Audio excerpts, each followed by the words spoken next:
하나님께서 이 시간 우리에게 주시는 말씀은 히브리서 13장 17절부터 끝절까지 말씀입니다. 여러분의 지도자들의 말을 고지 듣고 그들에게 복종하십시오. 그들은 여러분의 영혼을 지키는 사람들이요 이 일을 장차 하나님께 보고 드릴 사람들입니다. 그러므로 여러분은 그들이 기쁜 마음으로 이 일을 하게 하고 탄식하면서 하지 않게 해주십시오. 그들이 탄식하면서 일하는 것은 여러분에게 유익이 되지 못합니다. 우리를 위하여 기도해 주십시오. 우리는 양심에 거리끼는 것이 한 점도 없다고 확신합니다. 모든 일에 바르게 처신하려고 합니다. 내가 여러분에게 좀 더 속히 돌아가게 되도록 기도하여 주시기를 더욱 간곡히 부탁드립니다. 영원한 언약의 피를 흘려 양들의 위대한 목자가 되신 우리 주 예수를 죽은 사람들 가운데서 이끌어내신 평화의 하나님이 여러분을 온갖 좋은 일에 어울리게 다듬질해 주셔서 자기 뜻을 행하게 해주시기를 빕니다. 또 하나님께서 예수 그리스도로 말미암아 우리 가운데 자기가 기뻐하시는 바를 이루시길 빕니다. 예수 그리스도께 영광이 영원 무궁히 있기를 빕니다. 아멘. 형제자매 여러분, 부디 이 권면의 말을 받아들이길 권유합니다. 나는 여러분에게 짤막하게 썼습니다. 우리 형제 디모데가 풀려나온 것을 알려드립니다. 그가 속히 오면 내가 그와 함께 여러분을 만나보게 될 것입니다. 여러분의 모든 지도자와 성도에게 문안하여 주십시오. 이탈리아에서 온 사람들이 여러분에게 문안합니다. 여러분 모두에게 은혜가 있기를 빕니다. 아멘. 지난 시간에 거듭난 성도가 신앙에 도움을 받을 수 있는 방법 그리고 기준에 대한 분명한 내용이 뭔지를 말씀을 드렸어요. 그러나 그럼에도 불구하고 그게 쉽지 않은 것은 그 도움을 받을 수 있다는 전제가 스스로가 말씀을 바르게 볼 수 있는 눈과 지혜가 있어야만 할 수 있는 일이기 때문이에요. 지난 본문에 말씀드린 사도들의 가르침과 삶에 집중해라. 그러면 그렇게만 하면 초신자가 과연 자기의 신앙의 방향을 바르게 세울 수 있겠는가? 이게 가능하다면 성도는 성경 한 권만 들고 있으면 어디로도 휩쓸리지 않고 신앙의 길을 바로 갈 수 있겠죠. 간혹 우리가 과거에 말씀을 보고 감동받았던 일들이 있어요. 소위 은혜 받았다, 또 말씀 가운데 거하시는 하나님을 만났다, 또 응답 받았다, 이렇게 생각했던 일을 되돌아보면 부끄러워서 어디다 말을도 못해요. 내가 그렇게 생각했다니. 자기 선이 이루어져서 막 감격하고, 또 자기가 위로받기 원하는 탐욕의 부분을 하나님이 공감하고 계신다라고 착각하거나, 또는 전혀 성경을 다르게 해석하면서 말씀으로 응답해 주셨다 자랑하고, 제 개인적으로 거듭났다고 생각되는 그 20년 전에 몽골에서의 어떤 일을 기점으로 10년 후까지 저는 말씀이 뭘 얘기하는지를 거의 모르고 있었어요. 자, 사도행전 8장 30절에 빌립이 달려가서 그 사람이 예언자 이사야의 글을 읽는 것을 듣고 지금 읽는 것을 이해하십니까? 하고 물었다. 그가 대답하기를 나를 지도하여 주는 사람이 없으니 내가 어떻게 깨달을 수 있겠습니까? 하고 빌립에게 올라와서 가르쳐 주길 청했어요. 지도하는 사람이 없기 때문에 이게 불가능한 일이다 라고 얘기를 했고, 빌립은 기꺼이 지도하여 주는 사람의 역할을 감당을 합니다. 성도를 지도해 주는 사람은 사람이 만들어내는 것이 아니라 하나님의 부르심에 의해서 세워집니다. 수많은 교단, 신학교에서 셀 수 없는 목회자와 신학자들이 쏟아져 나오고 있는데 서로 같은 얘기를 하는 사람이 찾아보기가 어려워요. 다들 자기의 해석을 가지고 성경을 바라보고 그렇게 가르치죠. 그럼 저한테도 얘기하겠죠. 당신도 당신의 해석 아니냐. 맞습니다. 모든 설교자는 자기 해석으로 설교를 할 수밖에 없어요. 내 해석이 아닌 걸 하면은 딴 사람한테 한 얘기를 전달하는 거잖아요. 근데 중요한 것은 한 성령의 가르침은 절대로 다르지 않다라는 사실이에요. 최소한 본질적 가치에서, 여기서 본질적 가치라는 건 아주 중심이 되는 해석을 얘기합니다. 이 본질적 가치에서는 다름이라는 게 있을 수가 없어요. 이게 무너지면 다른 것이 돼버리니까요. 그리고 하나님께서는 택하신 자들을 말씀을 주신 자와 만나게 해주시는 분이에요. 예, 막 찾아다니고 막 이러는 게 아니라 그냥 만나게 해줘 버리세요. 에티오피아 내시처럼. 하나님께서 부르신 말씀 사역자는 사람에게 가르침을 받거나 또는 기관을 통해서 교단에 의해서 세워지는 게 아닙니다. 이런 사람들은 하나님께서 거듭나게 하신 사람들을 돕도록 교회에 보내준 선물이다. 하나님의 선물이다. 에베소서에서 이렇게 표현하는데, 오늘 7절에서 나오는 그 지도자들 앞에 지난 본문의 7절에서 나온 사람들은 복음을 바로 받아서 전해준 사도들을 의미했다면, 이 17절에서 나오는 지도자들은 현재 성도들 사이에서 목회를 하고 있는 목회자를 얘기를 합니다.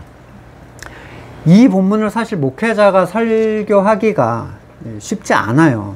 뭐 나를 혹시 높이는 거가 될까봐, 오해를 불러일으킬까봐 조심스럽고, 또 목회자의 말에 절대 복종하라는 얘기를 해야 되니까 되게 불편할 수밖에 없어요. 요즘에 워낙 문제 많은 목사들이 이제 이런 본문으로 자기의 권위를 막 세우려고 하잖아요. 사람들을 억누르기도 하고. 성경에서 그렇게 권면하는 본문임에도 불구하고 설교자가 이게 이렇게 얘기하기는 쉽지 않은데, 근데 성경의 말씀에 힘을 입어서 제가 그대로 대언을 하겠습니다. 먼저 성도가 목회자의 말에 순종하려면 그 말에 대한 신뢰가 있어야죠. 그리고 그 직에 대한 확신이 있어야 돼요. 정말 하나님이 세워졌고 그가 하나님이 시키는 말만 한다라는 확신. 단지 그가 목사라는 이유만으로 순종을 하려고 한다면 사탄이 이용해 먹기 굉장히 좋은 사람이에요. 광화문으로 나가자. 목사님이 나가자고 했다고 나가는 거죠. 어떤 지도자가 성경에서 말하는 또는 성경에서 복종하라고 하는, 권면하는 그런 지도자인가? 하나님께서 주신 직을 자기의 권력을 삼아서 사람들을 이용하는 존재들은 구약 때나 신약 때나 초대교회나 중세나 지금이나 여전히 있어요. 항상 있는 사람들이에요. 구글에 정치 목사 치면 참 나온 사람들이 있어요. 유명한 사람들, 우리가 아는 유명한 사람들. 권력에 빌붙는 사람들은 뒤로 빼고라도, 설령 목회자가 뭐 대단한 정치 권력을 추구하는 게 아니라 하더라도 자기의 유익을 위해서, 자기의 영광을 위해서 얼마든지 바꿀 수 있단 말이에요, 말씀을. 마태복음 7장 15절, 거짓 예언자들을 살펴라. 그들은 양의 탈을 쓰고 오지만 속은 굶주린 일이다. 자, 거짓 예언자를 살피는 것은 양들에게 주시는 예수님의 명령이에요. 내가 뭐라고 주님의 종을 판단하냐. 이런 건요, 사탄이 그한테 하는 얘기입니다. 그러니까 겸손도 아니고 순종도 아니에요, 그런 건.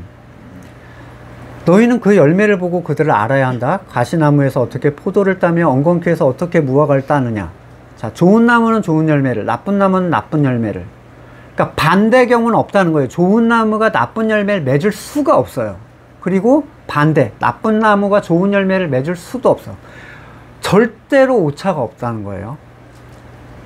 그래서 좋은 열매를 맺지 않는 나무는 찍어서 불에 던진다. 그러므로 너희는 열매를 보고 그 사람들을 알아야 한다. 열매를 보고 구별할 수 있는 존재들은 열매가 뭔지 체험적으로 아는 사람들이에요. 자, 체험적이란 말은 이 열매를 누군가 이성적 개념에서 정리를 해줘도 그가 누려보기 전에는 알 수 없는 의미라는 거예요. 그렇게 우리가 교회에 대해서 듣고 교회에서 살고 교회를 짓고 교회를 말했어도 진짜 교회를 누려보기 전에는 알지 못했어요.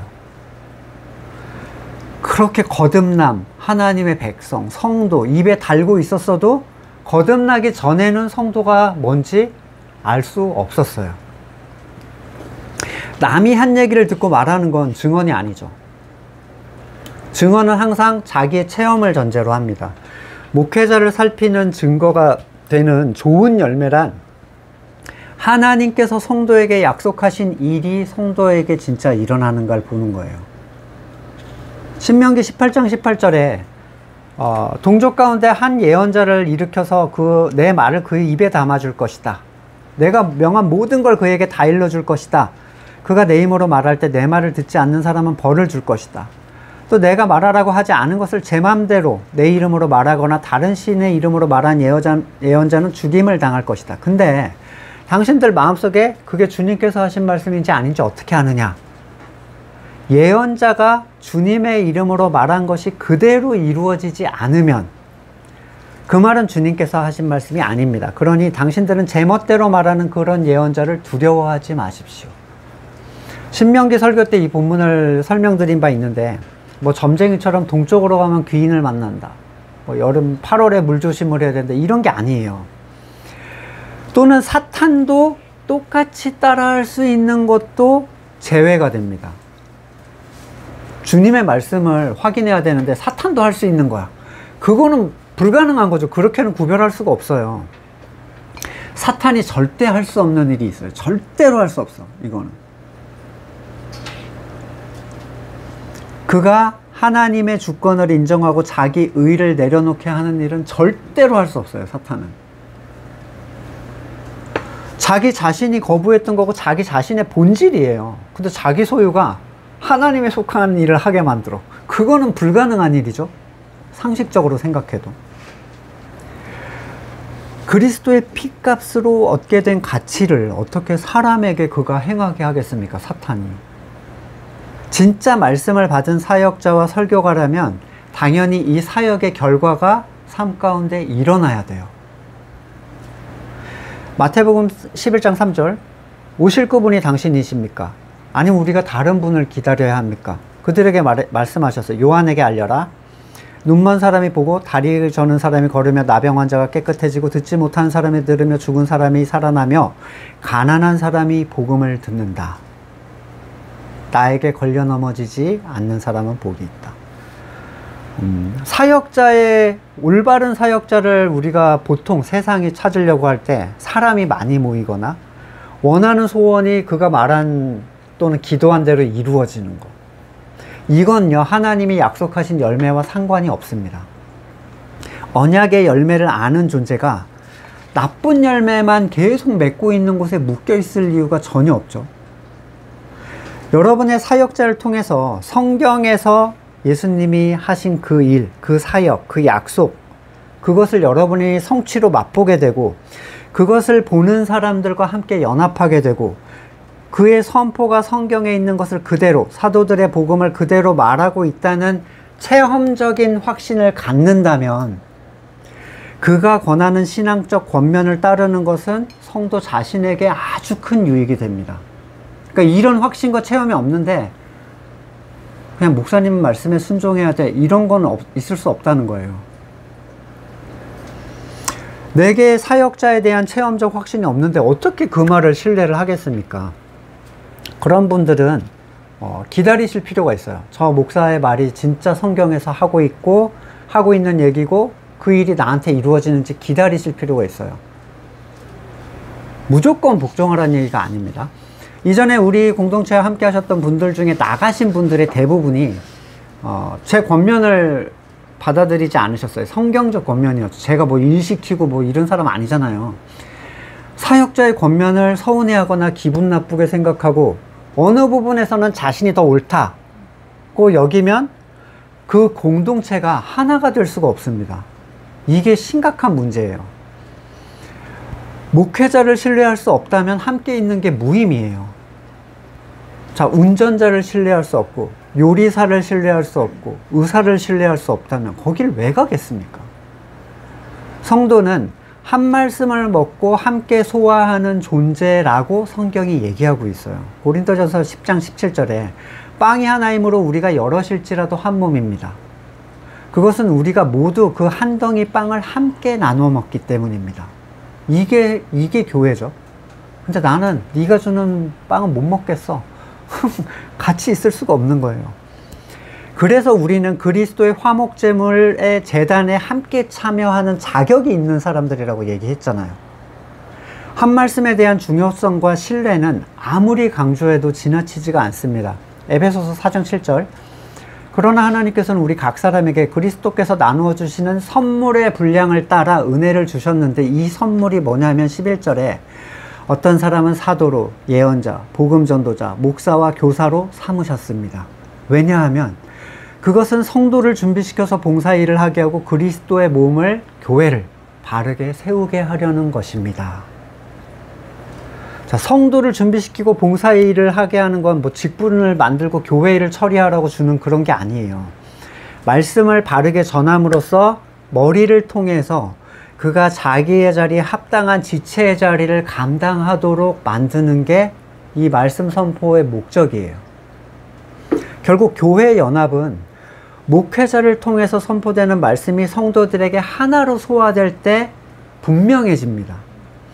그리하여 우리가 13절에 모두 하나님의 아들을 믿는 일과 아는 일에 하나가 되고, 다른 하나님을 아는 거는 연합이 불가능하다는 거예요. 내가 아는 하나님은 그런 하나님이 아니에요. 그러면 같이 있을 수가 없어요. 온전한 사람이 되어서 그리스도의 충만하심의 경지에까지 다다르게 됩니다. 우리는 더 이상 어린아이로 있어서 안 됩니다. 인간의 속임수, 강교한 술수에 빠져 온갖 교훈의 풍조에 흔들리거나 이리저리 밀려다니지 말아야 합니다. 자, 히브리 성도들이 흔들렸던 여러 가지 이유 중에 큰 부분은 다른 말을 하는 목회자가 그들을 흔든 것과 동시에 성도들이 참된 목회자를 구별하지를 못했고 그들을 온전히 신뢰하지도 못했다는 거예요. 에베소서 5장 11절, 여러분은 열매 없는 어둠의 일에 끼어들지 말고 그걸 폭로하십시오. 그들이 몰래 하는 일들은 말하기조차 부끄러운 것입니다. 빛이 폭로하면 모든 것이 드러납니다. 드러나는 것은 다 빛입니다. 그러므로 잠자는 사람아 일어나라.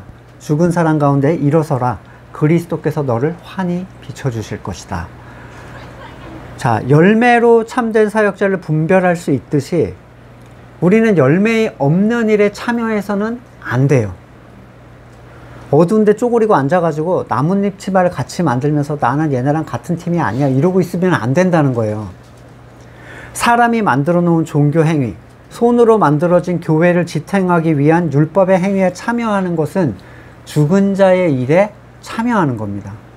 고린도후서 6장 14절, 믿지 않는 사람과 멍에를 함께 매지 마십시오. 우리는 그리스도가 주신 멍에가 있죠. 그들은 그들의 멍에가 있어요. 정의와 불의가 어떻게 짝하며 빛과 어둠이 어떻게 사귈 수 있겠습니까? 그리스도와 베리알이 어떻게 화합하며 믿는 자가 믿지 않는 자와 더불어 차지할 몫이 무엇이며 하나님의 성전과 우상이 어떻게 일치하겠습니까? 우리는 살아계신 하나님의 성전입니다. 내가 그들 가운데 살며 그들 가운데로 다닐 것이다. 나는 그들의 하나님이 되고 그들은 내 백성이 될 것이다. 그러므로 너희는 그들 가운데서 나와라. 그들과 떨어져라. 부정한 것을 만지지 말아라. 나 주가 말한다. 그리하면 내가 너희를 영접할 것이다. 그들이 하는 많은 일들이 그리스도의 의를 대적하는 일이 되거나 또 성령의 일하심을 역행하는 일이 되는 경우가 허다한 걸 우리는 봤어요. 그러나 말씀 앞에서 그게 다 드러납니다. 그래서 그들은 말씀 앞으로 오는 걸 싫어해요. 요한복음 3장 19절, 심판받았다고 하는 것은 빛이 세상에 들어왔지만 사람들이 자기 행위가 악함으로 빛보다 어둠을 더 좋아했다는 걸 뜻한다. 악한 일을 저지른 사람은 누구나 빛을 미워하여 빛으로 나오지 않는다. 자기 행위가 드러날까봐 두렵기 때문이다. 그러나 진리를 행한 사람은 빛으로 나온다. 그것은 자기 행위가 하나님 안에서 이루어졌음을 드러내려는 것이다. 말씀을 가지고 얘기하고 싶어 하지 않고 자기 하는 행위에 대해서 말씀으로 검증받으려 하지 않는 사람들은 이미 내가 하는 행동이 성경에서 하는 거랑 다르다는 걸 아는 사람들이에요. 다만 그게 드러나길 원치 않을 뿐이죠. 반대로 하나님의 진리를 행하는 사람들은 계속 성경이 이걸 얘기하고 있나를 찾습니다. 그게 하나님께서 행하신 일이라는 확인을 받고 싶은 마음 때문입니다. 때로 자는 것 같은 성도가 있기 마련이에요. 그리고 목회자는 말씀으로 그들을 찌르고 깨우고 책망합니다. 피곤해 지쳐서 곤히 자고 있는 사람을 깨우는 사람들은 유쾌한 기분을 주는 사람이 되기가 어렵죠. 아침에 애들 깨워보시면 아실 거예요. 안 좋아합니다. 방문이 열리면 일단 짜증이 치밀어 오르죠. 날 분명히 깨울 거야. 하지만 이 잠드는 일이 영혼에 관계되는 일이라는 걸 아신다면, 그러니까 분명히 여러분은 그런 사람들을 원하실 거예요. 장거리 운전에 운전자 옆자리에 앉는 사람은 따뜻하고 부드러운 사람들이 아니에요. 끊임없이 얘기를 하고 그 사람의 잠을 깨워줄 수 있는 사람들. 만약에 여러분이 거듭난 자로서 목회자에게서 열매를 보셨다면, 성경에서 말한 열매를 보셨다면, 평소에 내 생각과 해석과 이 목회자의 말이 다르더라도 목회자의 말씀 권면을 받아들일 마음을 가지고 있는 게 여러분한테 유익합니다. 왜냐하면 그러라고, 깨우라고 목회자, 이 교회에 주신 선물이라는 거예요. 이 목회자는. 이 권면을 통해서 교회는 하나가 되어가요. 다른 부분들이 서로 깎여 나가면서 하나로 되는 거예요. 말씀으로. 누군가 불편해할 것을 아는 말을 하는 게 쉬운 게 전혀 아니죠. 17절에서 말하듯이, 근데 목회자는 여러분을 지키는 사람들인과 동시에 이 일을 하나님께 보고 드릴 사람으로 묘사하고 있어요. 사도행전 20장 28절, 여러분은 자기 자신을 잘 살피고 양떼를 잘 보살피십시오. 성령이 여러분을 양떼 가운데 감독으로 세우셔서 하나님께서 자기 아들을 피로 사신 교회를 돌보게 하셨습니다. 돌보게 하신 사람들이에요. 간혹 아예 제도적으로 목회자가 없는 교회를 제가 본 적이 있어요. 뭐 형제회인가? 그래서 다 우린 형제이기 때문에 목회자라는 건 없다는 거죠. 서로가 자기가 깨달은 말씀을 그냥 나누고 흩어져요. 제가 그분들의 우리 줌처럼 영상을 올려놨길래 제가 봤어요. 다 색깔도 다르고요. 중심이 없어요. 딴 얘기를 하고 완전 엉뚱한 얘기를 하는 사람도 있습니다. 근데 그 하나님이 그에게 주신 말씀이기 때문에 내가 뭐라고 못해. 아무도. 사실 나눔을 바르게 할 수 있는 중심이 없고 잡아줄 수 있는, 싫은 소리를 할 사람이 아무도 없어요. 직분에 대한 그런 태도 있잖아요. 그냥 우리는 모두가 다 하나님의 말씀을 받은 거야. 이거는 성경이 하는 얘기가 아닙니다. 성경은 누군가에게 말씀을 주셔서 그들을 돌보게 하시고 맡기셨어요. 그게 성경이 하는 얘기예요. 민수기 12장 2절, 주님께서 모세와만 말씀하셨느냐? 우리와도 말씀하시지 않았느냐? 주님께서 이 얘기를 들으셨다. 자, 하나님은 당연히 성도와 말씀하시죠. 때에 따라서 말씀을 주시기도 합니다. 하지만 하나님은 말씀의 통일성과 말씀의 권위를 위해 전하는 자들에게 직분을 주시고 전하고 가르치게 하셨어요. 영혼을 지키는 사람, 그들이 조심하라고 하는 말, 그들이 잘못됐다라고 하는 말이 기분 나쁘다면 직을 맡긴 자에 대한 불만이에요. 제가 근데 이 말씀은 아까 그 전제, 열매에 대한 확인이 있는 사람들에게만 하는 얘기예요. 사탄이, 여러분 위험합니다. 여러분 지금 사탄이 여러분을 흔들고 있습니다. 나는 신앙이 좋다고 생각하는데 저 목사가 저렇게 얘기해. 이 말을 기분 나쁠까봐 제가 하지 않으면 저는 엄청난 책임을 받게 됩니다. 목사라는 존재에 절대 복종하라는 말하고는 달라요. 정말 여러분이 열매에 대해서 말씀을 통해 성도에게 체험적으로 확인된 존재라면, 그 목회자가 여러분이 소화되지 않거나 또는 생각과 다르더라도 그 목회자의 말을 신뢰할 수 있어야 된다는 겁니다. 만약에 그 목회자 문제 생기면 어떻게 돼요? 하나님이 치실 거예요. 목회자 때문에 다 성도를 떨어져 나가게 하지 않으시는 분이에요. 하나님은. 말씀의 권면을 통해서 받아들여지고 또 돌이키고 회복하고 성장하고 연합하는 일들의 결과, 이 결과는 이 힘든 권면을 한 사람들에게는 굉장히 큰 기쁨이죠. 이렇게 교회가 세워진다니. 그러나 거듭난 성도가 말씀을 신뢰하지 못하고 너는 그렇게 생각해라, 나는 그렇게 생각 안 해, 이렇게 반응하면 그 공동체는요, 내부적으로 연합할 수 없고 그에 따라 선포되는 말씀에 대하여 불신의 풍조가 생기거나 서로가 충돌하는 현상이 나타날 수밖에 없어요. 우린 다 체험해봤죠. 자, 목사가 성가대 시키고 구역장 시키고 이런 거 순종하란 말이 아닙니다. 다시 잘 들으셔야 되고. 우리는 그런 게 없지만 이 아마 영상을 들으시는 분들은 자꾸 착각하실 수 있어서 제가 반복하는데, 설교자의 말씀 권면을 거부하고 반기를 들면서 내게는 그렇게 말씀하시지 않았다 라고 주장을 할 거라면 그 스스로한테는 전혀 유익이 되지 못해요.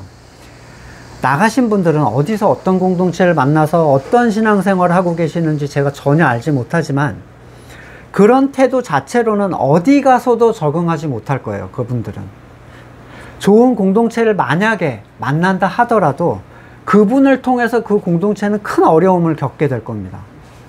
말씀의 권면에 반대하려면 최소한 복음의 가치를 그가 분명히 알고 있어야 되고, 성경에서 무엇을 추구하고 있는지를 알아야 되고, 목회자가 하는 말이 성경과 다르다는 성경적 사실을 가지고 반대를 하셔야 돼요. 그래서 제가 그렇게 주장하지 마시고 성경적인 근거를 가지고 저랑 얘기를 하시자 이랬더니, 나는 성경으로는 목사님을 못 이긴대. 그게 뭔 얘기야 도대체. 그건 불공평한 싸움이라는 거예요. 그렇게 요구하는 건. 아니, 목사를 이기러 들어왔습니까? 그럼 왜 들어온 거지? 성경으로 얘기하지 않을 거면? 그래서 나갔죠. 내보냈어요. 말씀의 권면을 받지 않는 모든 경우는요, 자기 신앙이 상당히 높다고 생각하는 경우예요. 쉬운 말로 교만한 사람들이라고요. 저 목사의 말, 자기가 그 위에 있다는 거죠. 난 더 잘 알아. 근데 정작 목회자 입장에서 봤을 때 말씀을 모르는 심히 초보적인, 체험이 없는 심히 초보적인 상태예요. 그 사람은 체험이 없어. 이게 뭘 얘기하는지 몰라. 다만 그의 이전 신앙생활이 아주 길게 유지됐었거나, 내가 뭐 신앙생활만 지금 40년 차다 뭐 이런 사람들 있죠. 왕년에 자기 활약상, 기도, 금식, 전도를 많이 하고, 또는 내가 성경을 얼마나 많이 몇 독을 했는지, 교리집과 신앙서적을 얼마나 많이 보고 신앙적 논쟁에 내가 얼마나 밝은지, 자신이 기존의 교회 목사들에게 얼마나 담대하게 충돌을 했었는지, 이거에 대한 부분을 가지고 자기가 신앙이 높다고 생각하죠. 차라리 나는 잘 몰라요, 이런 분들은 굉장히 상태가 좋아요. 섣불리 높아지려고 하지 않습니다.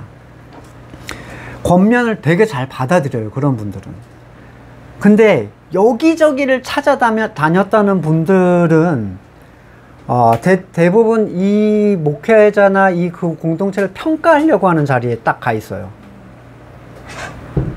교만하면 예의라도 있어야 되는데 교만의 특성이 무례잖아요. 무례. 그러니까 대부분 엄청 무례합니다. 정직한 것과 무례는 다른 거예요. 근데 자기의 무례함을 정직함이라고 자꾸 표현해요. 저는 정직해서 직선적으로 다 얘기해야 돼요.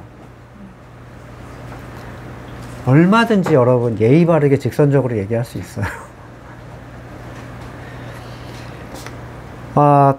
이런 사랑의 근본 특성이 뭐죠? 무례히 행치 않는 거예요. 그런 사람들은 교회에 합당하지 못합니다. 여기까지가 히브리서 기자가 성도들에게 알려주고 싶은 얘기였어요. 18절부터 히브리서 기자는 성도들에게 중보의 요청을 합니다. 사역자를 위한 기도의 핵심은 언제나 그가 하나님의 말씀, 그리고 영적 양심에 꺼리낌 없이 선포하고 그런 삶을 살아가는 것. 히브리서 기자는 확신하고 있었음에도 불구하고 이 확신이 나의 착각이 되지 않기를 조심히 걱정하고 있어요. 말씀에 근거하여 다른 얘기를 해야 될 때 말씀 사역자는 양심의 찔림을 받습니다. 그러니까 성경이 이걸 얘기하고 있는데 내 선이나 내 다른 건 다른 걸 얘기하고 싶어. 그러면 여기서 딱 충돌이 나요. 기본적으로 설교자는 불편한 얘기를 하는 사람이라고 생각하셔야 돼요. 아픈 얘기를 할 사람이다. 근데 이런 거를 아픈 얘기나 불편한 얘기하면 깜짝 놀래가지고 기분 나빠하는 분들이 간혹 계시거든요. 그냥 저는 시종일관 그런 사람이라고 생각하셔야 돼요. 제가 하는 설교가 여러분 마음에 너무 편하고 그냥 한없이 좋아. 그냥 그러면 여러분이 문제 있든지 제가 문제 있든지 둘 중에 하나예요. 찌르고 깨워서 책망하고 그리스도를 계속 향하게 좁은 길을 향하게 만들려고 보내신 사람이라는 거예요.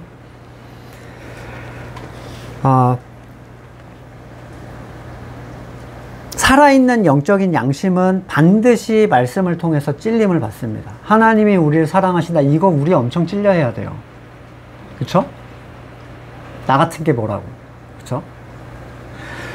꼭 목사 개인적으로 사적인 유익을 취하는 문제가 아니라 하더라도 제가 누군가에게 싫은 소리를 하기 싫어서, 괜히 논란을 만들고 싶지 않아서, 또는 오랫동안 친했던 관계를 불편하게 하고 싶지 않아서 말씀의 날카로움을 무디게 만드는 것도 영적 양심에 반하는 설교고, 사람의 걸 추구하고자 성경이 명하지 않는 걸 막 끼워 넣는 것도 역시 문제가 있는 설교예요.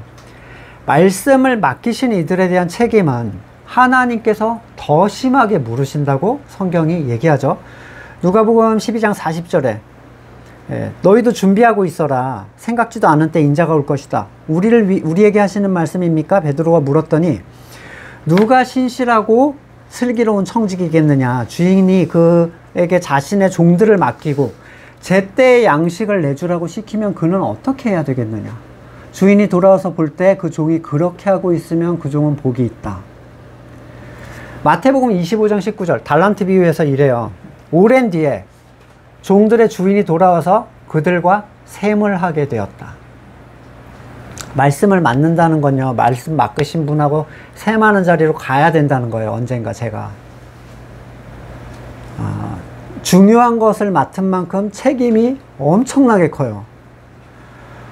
야고보서 3장 1절 나의 형제자매 여러분, 여러분은 선생이 되려고 하는 사람이 많아서는 안 됩니다.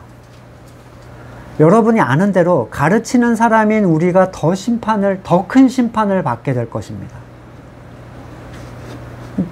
건물교회에서는 아무것도 몰라도 교사 시켜버리죠. 묶어놓으려고. 말도 안 되는 얘기거든요, 사실. 이 더 큰 심판이 있다는 사실은 말씀 사역자한테 굉장히 큰 두려움을 줘요. 행여라도 내가 잘못 전하지 않았을까? 행여라도 나만의 것으로 착각해서 전하는 거 아닌가? 했던 설교의 앞뒤가 맞지 않거나 지난번 했던 얘기와 다른 얘기가 나가지 않을까? 계속 저는 제 설교를 들어봐요. 몇 년 전 거. 내가 무슨 얘기를 했었는지. 간혹 목회자가 주목을 받는다는 이유 때문에 부러워하는 사람들이 있어요. 또는 되고 싶어 하는 사람들도 있고요. 물론 큰 교회 목회자를 부러워하겠죠. 사역자는 연예인 같은 그런 인기를 누리는 자리가 절대 아닙니다. 심지어 높아지려는 욕망이 아주 쉽게 자극될 수 있는 자리예요. 또 자기를 따르게 하려는 욕구가 굉장히 쉽게 나타나는 자리고, 사람의 영광을 누리는 것이 가만히 있어도 자동 실현되는 자리예요. 이걸 억지로 털어내야 되는 자리라고요. 얼마나 힘들겠어요. 여러분, 우리는 본능적으로 그걸 추구하는 존재인데 가만히 있어도 그게 돼. 근데 이거 안 털어내면 먹히는 거예요, 거기에. 19절에 돌아가기를 위하여 기도해달라 얘기하는데, 상황적으로는 뭐 어디를 돌아가게 해달라는 건지, 지금 그가 어디에 있는 건지 언급이 전혀 되지 않았지만, 서신 기자의 개인적인 소망이라기보다는 다시 연합하여 교회의 가치를 누리고 서로에게 기쁨과 위로가 되기를 소망하는 어떤 교회적 강구다, 이렇게 보시는 게 좋겠습니다. 자, 20절부터 지금 이 편지를 받는 히브리 성도들은 이 성도들을 위한 서신 기자의 축복, 중보가 이루어지는데, 잘 보시면 그들 개인적 영역에서 뭘 강구해 주는 게 아니라 하나님의 계획이 성취되기를, 이 얘기만 계속합니다. 21절 보시면 자기의 뜻을 행하게 해주시기를, 그러니까 하나님의 뜻이죠. 자기가 기뻐하는 바를 이루시기를 계속 강구해주고 있어요. 이게 중보예요. 이게 정상적 성도의 중보 기도예요. 의무적으로 여러분 우리는 이렇게 기도해야 됩니다가 아니라 정상적 성도라면 택함을 받은 자신에게 하나님의 뜻이 이루어지는 것이 가장 좋은 일이라는 걸 알기에 그걸 구하게 되는 거예요. 세상적으로 어려움에 있는 누군가에게 뭐 재정적인 곤란이든 건강의 어려움이든 가정의 힘든 일을 겪고 있는 그에게 최소한 그가 거듭난 성도라면 하나님의 뜻이 하나님의 자녀인 너에게 이루어지길 빈다. 이것보다 더 좋은 간구와 기도는 없어요. 아니 사람이 일단 살고 봐야지 어떻게 그렇게 중보를 해주냐. 이런 사람이 여러분 하나님의 자녀라고 얘기를 할 수 있어요? 하나님의 뜻 말고 딴 걸 구해줘라 이런 얘기를 할 수가 있겠어요? 바울 사도가 로마로 보내지지 않기를 기도해달라. 거긴 너무 무서운 곳이다. 또는 요셉이 보디발의 아내가 계단에서 굴러떨어 죽게 기도해달라. 이스라엘이 오히려 애굽을 다스리는 자가 되게 해달라고 기도해달라. 예수 그리스도께서 로마 황제 자리에 오르시기를 위해 우리가 함께 기도하자. 건물교회는 얼마든지 할 수 있는 기도죠. 사람의 기도는 얼마나 얕습니까? 얼마나 얕아요. 당장 눈앞의 것만 보는 기도. 여러분에게 문제가 있을 때 그게 신앙이든 세상의 문제든 하나님의 선하신 뜻이 내게 이루어지게 해달라 라는 기도면 부족합니까? 하나님의 뜻을 구한다는 것은 가치의 문제예요. 그냥 그렇게 구해야 하기 때문에 구하는 게 아니라 그 뜻이 내게 이루어진다면 이보다 더 좋은 것은 없다라는 확신 때문에 그렇게 기도하는 거예요. 누가복음 1장 38절 마리아가 말했다. 보십시오. 나는 주님의 여종입니다. 당신의 말씀대로 나에게 이루어지기를 바랍니다. 이거 이루어지면 화형당할 수 있는데. 누가복음 22장 42절 아버지 만일 아버지의 뜻이면 내게서 이 잔을 거두어 주십시오. 그러나 내 뜻대로 되게 마시고 아버지의 뜻대로 되게 해주십시오. 아버지의 뜻대로 되면 십자가에서 고난당하고 죽고 아버지와 끊어지게 되는데 성도를 온갖 좋은 일에 어울리게 다듬질해 주시는 분도 하나님이세요. 여러분 스스로를 다듬어 가지고 하나님 마음에 들 수 없어요. 이런 사람들이 있죠. 그 율법적 굴레에서 절대로 못 벗어납니다. 그 사람은 항상 우울할 수밖에 없어요. 온갖 좋은 일은 아버지의 뜻을 이루기에 좋은 상태를 얘기하는 거예요. 건강한 교회의 지체가 되는 걸 의미하고 자기를 부인하고 자기 십자가를 지는 상태를 얘기합니다. 하나님은 택하신 자들에게 자기 자신의 절망을 보게 하세요. 자기 숨은 옛사람의 절망을 깨닫게 하셔서 점점 자기를 부정하게 하시고 그러한 자기 부인이 그에게 참된 가치가 되도록 하시는 분이 하나님이에요. 아브라함 자기를 완전 부인할 때까지 계속 내버려 두시는 거예요. 그래서 그 끝에서야 하나님은 인정하죠. 이건 하나님이 하신 일입니다. 하반절에서 예수 그리스도로 말미암아 우리 가운데 라고 표현함으로써 이게 교회적이고 공동체적인 성취라는 걸 분명히 얘기를 하고 있습니다. 사적인 기도가 아니에요. 교회적 중보죠.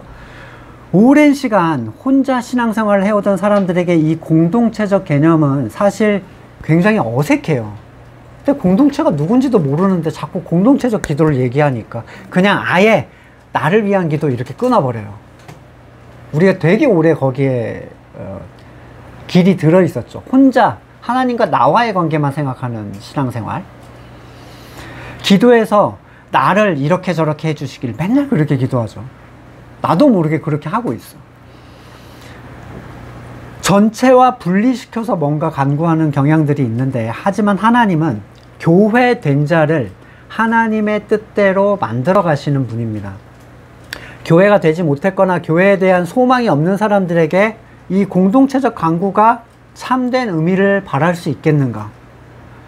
하나님께서 자기의 기뻐하시는 바를 이루시는 것은 항상 그 내면적 가치를 바꾸심으로써 일어나는 일이에요. 그래서 궁극적으로는 온 교회가 그리스도를 닮아가도록 이끌어 가십니다. 이걸 주도하시는 분에 대한 묘사를 20절에서 아주 길고 복잡하게 묘사를 해놨어요. 영원한 언약의 피를 흘려 양들의 위대한 목자가 되신 우리 주 예수. 우리 히브리서 내내 한 얘기를 지금 이렇게 요약을 해 놓은 거죠. 그 위대하심, 행하신 일에 대해 묘사했던 그 예수 그리스도, 영원한 언약의 피를 흘려서 영단번에 그 죽음의 굴레를 벗겨내시고 어려운 일을 해내시고 하나님 우편에 앉으신 그 예수. 그런데 그분은 스스로 그렇게 하신 게 아니라 그렇게 위대하신 대제사장 예수 그리스도를 죽은 자 가운데서 이끌어내신 평화의 하나님, 이 모든 일을 하신 분이 하나님이라는 거예요. 우리를 죽음에서 건지시고 예수 그리스도를 미리 준비하셔서 속죄제로 삼으시고 그 모든 죄를 그에게 지우셔서 우리를 향한 모든 분노를 풀어서 하나님과 평화를 이루게 하신 분이 하나님이시라는 거예요. 이 어려운 문제가 하나님을 통해서 해결이 됐다면 나머지 일은 아무것도 아닌 게 됩니다. 그러니까 다듬어서 그 만들어가는 일에 여러분 너무 스트레스를 받으시지 말라는 거예요. 잠잠히. 이따가 이제 이사야 본문에서도 우리 성경 공부할 때 나오는데 잠잠히 좀 기다려. 나대지 말고 큰 일을 하려 하지 말고 좀 기다려. 이거예요. 이게 광야죠. 도는 거예요. 힘 빼는 일들이죠. 자, 과학이 아무리 발전해도 생명은 만들지 못해요. 그거는 그냥 인정하는 거예요. 과학계에서.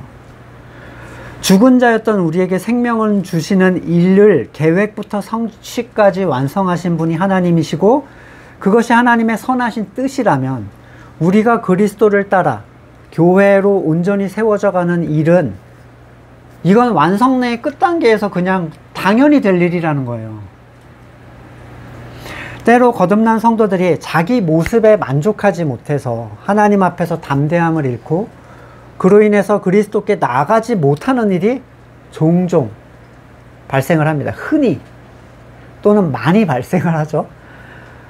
내가 욕심도 제어해야 되고 화도 제어해야 되고 모든 걸 제어해서 마음이 평화롭고 사람들이 보기에도 좋아야 하나님 앞에 주님의 자녀로 당당히 설 것 같은데 현실은 시궁창이에요.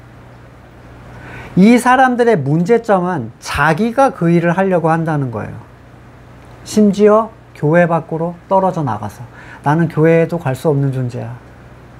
형제자매를 위해서 나는 나를 만들어서 네, 그에 합한 존재로 내가 만들어져서 그 안에 들어갈 거야.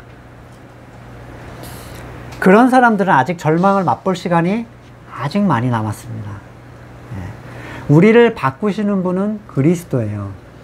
그리고 그것은 구원을 주신 자들에 대한 하나님의 뜻이에요. 고린도전서 1장 24절 그러나 부르심을 받은 사람에게는 유대 사람에게나 그리스 사람에게나 이 그리스도는 하나님의 능력이요 하나님의 지혜입니다. 에베소서 1장 19절 또한 믿는 사람들인 우리에게 강한 힘으로 활동하시는 하나님의 능력이 얼마나 큰지를 여러분이 알기 바랍니다. 우리가 생각하는 것처럼 내가 어떻게 해야 되는 게 아니라 이게 얼마나 큰데 그렇게 그러고 있는 거야. 이 얘기는 힘 좀 빼. 이 얘기예요. 힘 좀 빼. 이 안타까운 권면, 얼마나 큰지 알기 바란다는 이 안타까운 권면은 많은 거듭난 사람들이 이 능력의 위대함을 굉장히 작게 여기고 있다는 거예요. 믿는 사람인 우리에게라는 건 개인의 영역이 아닙니다. 네, 공동체예요. 교회를 뜻해요.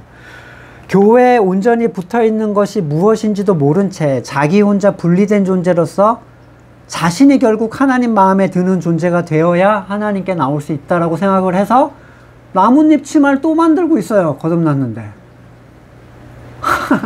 거기에서 끌어내줬는데 저 구석에 들어가서 다시 치마를 엮고 있어. 사실은 엄청나게 교만한 사람이죠. 네, 이런 사람들이 털리는 시간은 아직 많이 남았습니다. 광야를 돌아야 돼요. 진짜 100세나 되어야 정말 나는 불가능하다 생각해야 비로소 그리스도로 눈 돌릴 사람들, 불뱀에 물려서 다른 방법이 없어야 비로소 쳐다볼 사람들, 믿는 사람들인 우리에게 강한 힘으로 활동하시는 하나님은 교회 안에서 그분의 일을 행하세요. 성도가 그리스도 안에 붙어 있다는 것은 한 말씀을 떼고 나누며 점점 그리스도 같아지게 하는, 그리스도처럼 만들어가는 그 능력을 기다리는 걸 의미합니다. 성도는 그리스도를 닮으려고 하면 안 돼요. 이 말은 그분에게 드러나는 외적 특성을 자꾸 따라 흉내내려고 하면 안 된다는 거예요. 그분이 날이 새도록 기도하셨다니 나도 날이 새도록 기도해야지. 그분이 40일 금식을 하셨다니 나도 40일 금식. 그분이 하시는 행위의 흉내로는 절대로 그분을 따라할 수 없습니다. 그분이 오른밤을 맞으셨으니 나도 오른밤. 그분이 그렇게 하도록 하신 근원을 살피지 않고 율법 학자들처럼 껍데기를 따라서 다시 하려고 해요. 그건 외식이고, 그렇게 흉내내는 건 외식이지 닮아가는 게 아닙니다. 자녀는 아빠를 닮아가게 돼 있어요. 성형수술, 아빠처럼 나도 돼야지 그러고 성형수술을 할 필요가 없습니다. 그냥 핏줄이기 때문에 닮아가는 거예요. 젖붙임을 받은 존재는 머리에 붙어 있으면 자연스럽게 그를 닮아가게 되어 있어요. 그것은 내가 의도적으로 예수 그리스도의 성품을 조사해서 인위적으로 흉내내는 게 아니라 안의 것으로 변해가는 걸 얘기해요. 흉내내는 건 지속성이 없죠. 생명력도 없어요. 오직 내적 충돌과 자기 의만이 남습니다. 믿음의 주여 온전케 하시는 이인 예수를 바라보자. 이게 요청하는 거예요. 여러분, 지금 전혀 그리스도를 닮지 않았다고 혹시 생각하시는 분들도 괜찮습니다. 젖붙임을 이제 붙여놨는데 어떻게 당장 열매를 맺겠어요, 걔가. 그러나 잘 붙어 있다 보면 자신에게 맺힌 열매를 나중에 하고 발견할 거예요. 그리고 그렇게 발견되어야 내가 한 것이 아니라고 고백을 하게 됩니다. 고린도서 3장 18절, 우리는 모두 너울을 벗어버리고 주님의 영광을 바라봅니다. 이렇게 해서 우리는 주님과 같은 모습으로 변화하여 점점 더 큰 영광에 이르게 됩니다. 이것은 영이신 주님께서 하시는 일입니다. 닮아가는 건 주님께서 해주시는 거예요. 교회의 온전한 성장과 그로 인한 모든 가치는 그리스도 예수께 돌리는 영광이 됩니다. 세상이 어떻게 생각하고 말고의 문제가 전혀 아니에요. 그들이 상한 갈대처럼 무가치하고 꺼져가는 등불처럼 그을음을 내도 하나님은 성도의 모든 걸 사랑하시는 분이에요. 시편 127편 2절, 진실로 주님께서는 사랑하시는 사람에게는 그가 잠을 자는 동안에도 복을 주신다.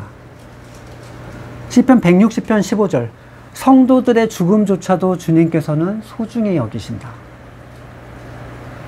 하나님을 위해 자기의 행동을 바꾸려 하지 말고 그분이 나를 바꾸시도록 끊임없이 그리스도를 바라보며 자기를 부인하면 됩니다. 함께 교회된 자들과 그 가치를 누리고 그들 안에서 사랑을 누리시면 돼요. 시편 16편 3절, 땅에 사는 성도들에 관해 말하라면 성도들은 존귀한 사람들이요 나의 기쁨이다 하겠습니다. 그러면 때를 따라 공급하시는 하나님의 크신 능력이 그 젖붙인 자를 그 자리에 합한 자로 계속 바꿔주실 거예요. 다듬질하셔서 온전한 교회가 되게 하실 겁니다.